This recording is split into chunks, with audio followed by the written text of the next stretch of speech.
Jeff Fuller back with you. So glad that you have made the time to join. You can certainly subscribe on YouTube. Jay Fuller Interviews is a YouTube channel. Join the Facebook group, Jay Fuller Interviews. Also follow on Instagram and Twitter, Jay Fuller Interviews. We're also now on all the podcast channels, whether it's Google Podcasts or Apple, as the Backfire Podcast with Jeff Fuller of Jay Fuller Interviews. And I'm so excited to have Bill Spaceman Lee joining, as I believe people's stories make our stories much better, less ignorant, and certainly more impactful. So, Bill, welcome to the show. Well, thanks for having me. Yeah, got a little snow here in Vermont, so it's a change of the seasons. Yes, it is. I understand that you were on vacation for a little bit. Welcome home. What was it like to get away during COVID? It was nice. I was invited to go to Iowa to do a clinic for a bunch of kids out there. Bob Prodexter, who was I met him in the Soviet Union. He was the translator for the Russian national team, and I played out there, and we've maintained a friendship, and I play with the Russian Rouge Stars, which are just finishing up in Florida right now. I didn't go to Florida because, I don't want to go where the COVID is, but it seems like it's everywhere now, and so you just got to hunker down and get through it. And I understand that in a little bit you are going to be playing some more baseball. If you don't mind, how old are you, Bill? I'm 73, but in MSBL language, I'm 74 because I'm born on the December 28th. I'm kind of like a racehorse. You turn one right on the first of the year. So I'm what, if I was a racehorse, I would be handicapped, but being a ball player, it's a plus. Now, I've listened to a few interviews just preparing for this interview, and I remember one way back when, and you said that you would always play baseball whether you got paid or not. Why do you love baseball so much? It's without a clock. It's timeless. No two snowflakes are alike. No two ball games are alike. Yesterday was the end of the World Series, and I saw Cash, who I consider a really good manager, but he gets set in his ways, and he tries to script things. And the thing about baseball is you cannot plan ahead. You have to be able to react to that time at that moment. And that's a thing that managers seem to have problems with. I've always lived in the present. I don't live in the future. I don't live in the past. I live in the moment. And that's what baseball's all about. So, Bill, I certainly ask this respectfully, but some would say that you began a shtick, but then it became your personality and who you are. When you first made it to the big leagues, were you just being yourself, or did you feel some sort of pressure to amplify who you really were? That's a good question. Never been asked that in a way. I don't believe it was ever a shtick. I think Jay Johnstone had a shtick. I think a lot of guys, Luciano had a shtick. I think I've always wanted to know what was on the other side of that hill. And I've always ventured over that hill with no pretense of what I was going to find. And I remember when I signed, I signed immediately, and my father was very upset, $4,000. He said, you could have got more. I said, I don't care.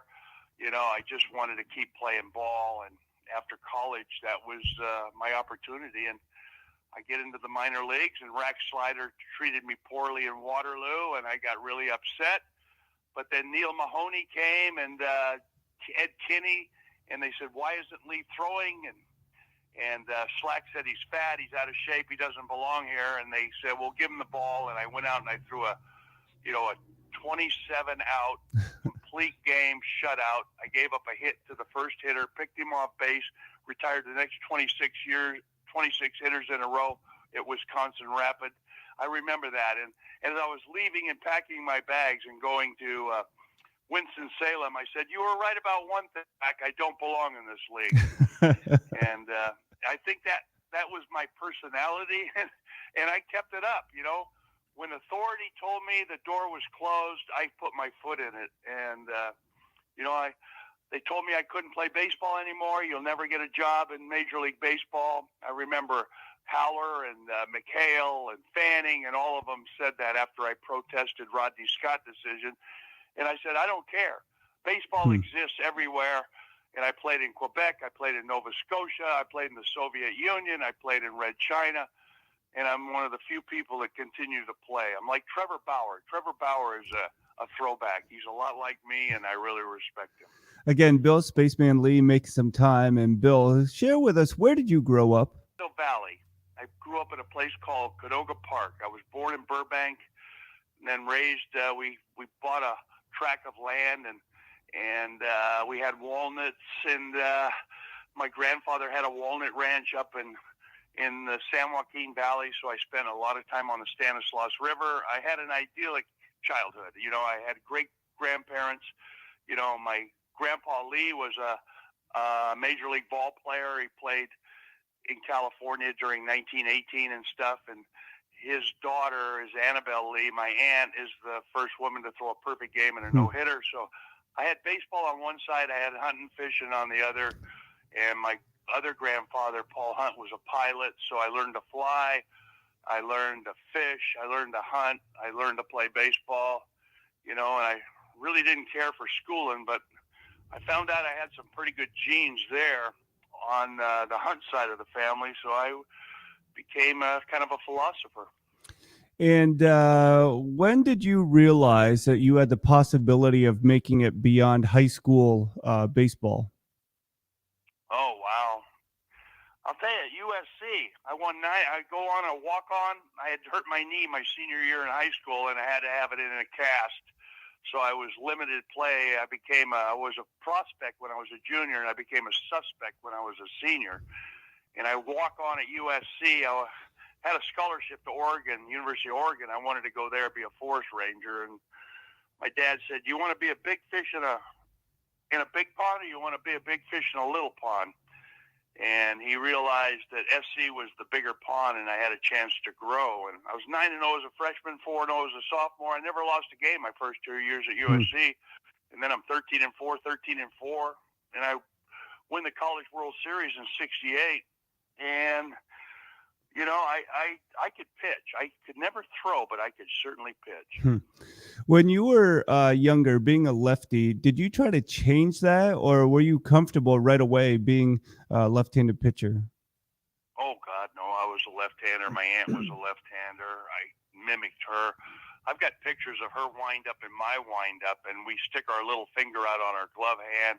We hide the ball behind our big ass, and we just we throw. It's hard to pick up. You know, even to this day, that's why I can win at 74 years of age, because I'm basically unhittable. If I have a good team behind me and can make the plays, I won't lose. And that's because I throw strikes. I have some records that'll never be beaten in amateur ball. So, Bill, what led you to Vermont? Was that simply playing for the Expos and the Red Sox and you discovered Vermont, or why have you settled here in the Green Mountain State? Yeah, good question. I was writing a book in '84 with Richard Lawley called The Wrong Stuff, and I was in Abercorn on the Quebec border. And I came down to Newport for a pizza, and then I drove up Route 14, and it kept getting higher and higher, and I came to this valley, which is Craftsbury. It's the highest town before you descend into the Lamoille River Valley and back into the United States. And I realized that there were no bars, there were no restaurants, and there was a tract of land for sale. And it was halfway between a bar in Montreal and a bar in Boston, and I did not want to be in either one of those bars, you know, because all I do is tell stories and get drunk, and that's not a good idea. So I came to Craftsbury. Hey, share with me. I had the opportunity to interview Rico Petrocelli, which was quite the honor for me. And then Bernie Carbo came on, and just talk about that 75 team. What do you remember? What are your fondest memories from that team? Well, it was amazing. We were good 73, 74. We had 75 team at the end of spring training. We released 3 Hall of Fame players. No team has ever done that. We released Juan Marichal, who was 7-4 in '74, Louis Aparicio, and Orlando Cepeda. We were deep. We were strong. We had a hell of a minor leagues. we were just a deep team. We had a good pitching staff, and we took it to the house that year. I thought we should have won it in '72. We lost by a half a game to Detroit. In '73, I didn't get a chance to start till mid-season. If I had started earlier, we probably would have won that year. 74, 75, 74, we had the lead, and we brought up Freddie Lynn, and Jim Rice didn't play him, and we lost that year. If we had played him, we probably would have been in the World Series in '74 too. '75, we were deep, and if Jim Rice doesn't break his wrist, we win the World Series. Bill Spaceman Lee, make some time. Talk to me about the Buffalo Heads. Where did that come from again? Ferguson Jenkins was put in the doghouse by Zimmer. I was put in the doghouse by Zimmer. Wise was put in the doghouse by Zimmer. Burndy was always in his doghouse. And Jim Willoughby was a Potawatomi Indian who was very bright, and he was in his doghouse. So we formed the Buffalo Heads, and we said Don Zimmer is – Fergie's a Canadian. He says, in Canada, we don't even shoot buffaloes with arrows. We just run them off of cliffs because they're so stupid. And so we formed the Buffalo Heads and put Don Zimmer as our figurehead, and the rest is history. So, Bill, share with me, if you would, how have you been able to play so long? Did you suffer major injuries? Do you ice? Do you medicate? What's your secret for your longevity? All of the above. I have an ability. I know kinesiology, physiology of exercise. I know how to stretch properly. I know how to rehabilitate from major surgeries. I've had 2 titanium pins in my left shoulder after a traumatic basketball injury, slow rotator cuff disease, 2 elbow operations. But I know how to rehabilitate. A guy named Gus Hoffling, the trainer of Carleton, took me aside and really taught me properly. And I believe I've always, and then they came out with Vioxx, and they came off with Bextra, and then they came off with Celebrex. So I take a pill before every game and try not to drink too much and do my yoga breathing and give them 18 innings a day. Try not to cramp up too much. And that's my problem now. I just found out, I probably have hit that wall physically. I think this is my last year. I broke my hand in spring in the Brown St. Patty's Day, and then I re-injured it on a wheelbarrow when I was throwing mulch and broke my little finger for a second time. But it doesn't really affect because only my index finger and middle finger and thumb are important, and I pronate well and still have a good fadeaway. I'm just blessed, and I have adrenaline and a desire to keep going out and playing because I was denied the right to play. And I think by them denying me the right to play made me even more obsessed. I like to hit too. And I have a bat company. I make baseball bats. Yeah. And I like to design bats and training aids for major leaguers. And Minnesota uses my training aid, and a lot of people use my heavy bats with the big knob that forces kids to drive their bottom hand. So I'm kind of an inventor, and I make wine. So I drink red wine, good red wine, and I swing the bat. And that's all you need in life. Hey, so let's cross over a little bit to talk about football and just bringing up Tom Brady, his longevity, TB12, talking about pliability and all of those things that Tom Brady's done. When you see him, are you surprised at how well he's done at the age he is? It's unbelievable. Every time I see him, I think he gets younger. I think he's a remarkable specimen like that. His feet have slowed down, but he's worked on that. He is amazing. He's Methuselah. You don't know how it's going to do. I just got a feeling he's going to run into a steamroller one day, and that'll be it, and he'll be flat, and then we'll slide him under the door. Bill Lee, make some time. And Bill, I just need to ask, because you're never short at not giving your opinion. And so with an election coming, I'm not going to ask you who you're voting for, but certainly with the unrest of a pandemic, and this year's been like none other, what advice would you give, knowing that you have experience, that you have maturity, to some of the younger generation that they just get caught up in the whirlwind?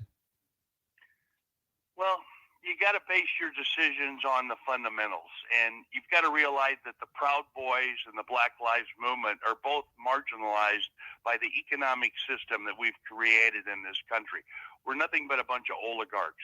It doesn't matter whether Democratic oligarchs or Republican oligarchs. Really, things don't change.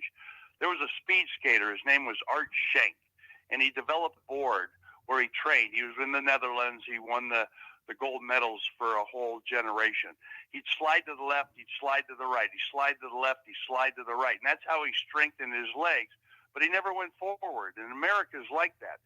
We slide to the left, we slide to the right. The only time we move forward is when we're kicked in the ass. And economic things. I'm a Eugene Debs man. I'm a John Reed. There's a movie about him. It's called, I'm trying to think, it's Reds. It's called Reds. He's the first guy buried at the Kremlin. I played at the Kremlin. I played at Stalin University. I played in Shanghai. I have played everywhere. You wonder why the COVID stopped in China faster than us. You look at us and our remarkable ability to be individualistic, which is a credit in some respects, but it sure makes us stupid in the other forms of government on this planet. And we've got to be more conscientious. We've got to think more of the others. I think I could get the Proud Boys and the Black Lives Movement to sing Kumbaya. I should have been elected president a long time ago. Hey, Bill, when you remember traveling around the world, what are some of your fondest memories regarding food? Is there some food that you recall that loving more than anything else? Oh my gosh, yeah. I just that guy that died committed suicide. The great chef. I can't think of his name right now, but he went to every place and sampled every food, and tremendous TV show. And I love that. I mean, I eat empanadas when I go south. I eat Mexican. I was raised on Mexican food. In fact, I'm boiling down tomatillos today and making enchiladas verdes tonight. I take my own refried beans, I soak them, and then I add my chili powder and everything else and lard, and I refry them, and I'm going to have a Mexican feast today. Well, Bill, we thank you so much for your time and being so gracious. And for those that would consider retirement, for those that are young and still able-bodied, and they just feel like they want to sleep and nap, what would you tell them? You have to exercise your body. Half your hands are in your bones and your feet, and you have to get out there and exercise those, and then along your spine. I work out with a 70-year-old ballerina from Edmonton every morning at 6 o'clock. Her name is Miranda Esmond White. She has a show called Eccentrics.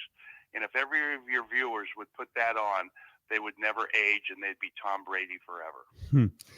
Bill, so finishing up, when are you going to play baseball, and can we watch on social media or follow in the paper? What's the best way to keep up with you with your baseball endeavors?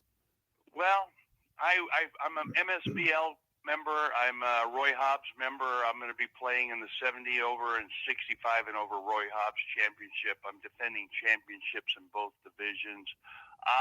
You don't know. The COVID could spring up and shut us down. The Dodgers won yesterday, and they had to take their left fielder out because he tested positive, during the game. And you just don't know what the future holds for you. So my theory is, don't think you hurt the ball club. Go to play, but be adaptable. You have to be flexible and stay alive on this planet in these days of COVID. And the final question for you, Bill Lee, Bill Spaceman Lee, make some time, is simply, if or when the feature film is made about your life, who plays you in that feature film? The only one that can play me is me. Everybody, Woody Harrelson wanted to play me in the worst way. I said, Woody, if you played me, it would be the worst way. You're right-handed and bald, you know. And then Josh Jamal played me, and he had he's a nice guy and everything else. Tried his best, but no one. Satchel Paige. That's the only guy that can play me. Well, Bill, thank you so much. We wish you all the best, and we'll certainly keep in touch. So thanks again for making time this morning. You're a good interview, and thank you very much for the time. All right. Again, that's Bill Spaceman Lee. Make some time. Jay Fuller Interviews. Please subscribe on YouTube, Facebook group, or Instagram and Twitter as Jay Fuller Interviews. We're also on all the podcast channels, Google Podcasts, Apple Podcasts, iTunes, as the Backfire Podcast with Jeff Fuller of Jay Fuller Interviews. And so like, share, and just keep telling people stories, because once you listen and learn from others, you can unlearn what you thought was right, but it wasn't, and relearn how to do things properly, because as John Maxwell says, everything worthwhile is uphill. So let's develop those habits so we can keep going after things by learning from one another and just being there to share with each other. All right. Thanks all. Jay Fuller Interviews.